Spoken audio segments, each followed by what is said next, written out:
মূল্যস্ফীতি নিয়ন্ত্রণ আর রাজস্ব আয় বাড়ানোর চ্যালেঞ্জ মাথায় নিয়ে আসছে আরেকটি বড় বাজেট। কাল সংসদে 2024-25 অর্থ বছরের এই বাজেট প্রস্তাব করবে সরকার, যার সম্ভাব্য আকার দাঁড়াচ্ছে 7,97,000 কোটি টাকা, যেখানে ঘাটতি থাকছে 2,56,000 কোটি টাকা। বিশেষজ্ঞরা বলছেন, আগামী অর্থ বছরে জিডিপি প্রবৃদ্ধির চেয়ে অর্থনৈতিক স্থিতিশীলতায় বেশি নজর দিতে হবে সরকারকে। সেক্ষেত্রে আর্থিক খাতের সংস্কার এগিয়ে নিতে বাজেটে রাজনৈতিক প্রতিশ্রুতি দেখতে চান তারা। হাসানুল শাওনের রিপোর্ট। এমন এক বাস্তবতায় সরকার এবারের বাজেট ঘোষণা করছে, যখন নিত্যপণ্যের উচ্চ মূল্যের সঙ্গে লড়াই করতে হিমশিম খাচ্ছেন সাধারণ মানুষ। তাই আগামী 2024-25 অর্থ বছরে মূল্যস্ফীতি নিয়ন্ত্রণের পাশাপাশি সামাজিক নিরাপত্তা খাতে বরাদ্দ ও ভর্তুকি বাড়িয়ে জনগণকে স্বস্তি দিতে চায় সরকার।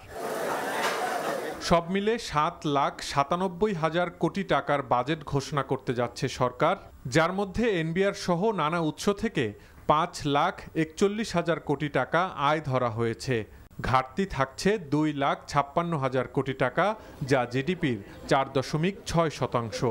তবে অর্থনৈতিক স্থিতিশীলতায় মনোযোগ দিতে গিয়ে আসছে অর্থ বছরে জিডিপি প্রবৃদ্ধির বিষয়ে কিছুটা সংযত ও সতর্ক লক্ষ্যমাত্রা ধরা হচ্ছে।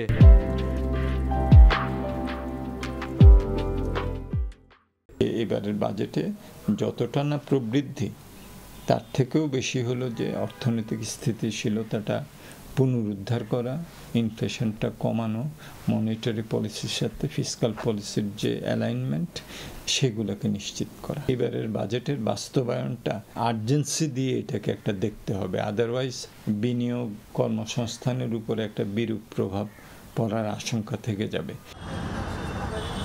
নতুন অর্থবছরে এনবিআরকে আদায় করতে হবে 4,80,000 কোটি টাকা।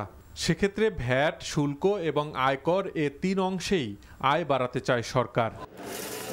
আসছে অর্থবছরে 15% কর দিয়ে বিনা প্রশ্নে কালো টাকা সাদা করার সুযোগ দেয়া হতে পারে।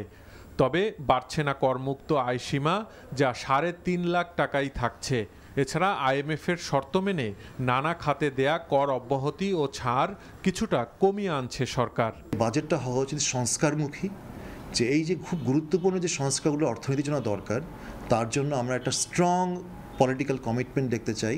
পাশাপাশি সামষ্টিক অর্থনীতির স্থিতিশীলতা ফিরিয়ে আনা এবং এই যে মূল্যস্ফীতির চাপে যে সাধারণ জনগোষ্ঠী তারা যে পিষ্ট, তাদেরকে কীভাবে সহযোগিতা বাড়ানো যায়, সেই জায়গাটা আমি মনে করি এবার বাজেটের একদম কেন্দ্রবিন্দু হওয়া দরকার। আগামী অর্থ বছরেও বাড়ছে ভর্তুকির পরিমাণ। কৃষি, খাদ্য সহায়তা, বিদ্যুৎ ও জ্বালানি সহ নানা খাতে ভর্তুকির জন্য বরাদ্দ থাকছে 1,12,000 কোটি টাকা। যেগুলো অত্যাবশ্যকীয় খাদ্যপণ্য, সেখানে যেমনি হোক দাম কমিয়ে রাখতে হবে, ভর্তুকি দিয়ে হলেও দাম কমিয়ে রাখতে হবে।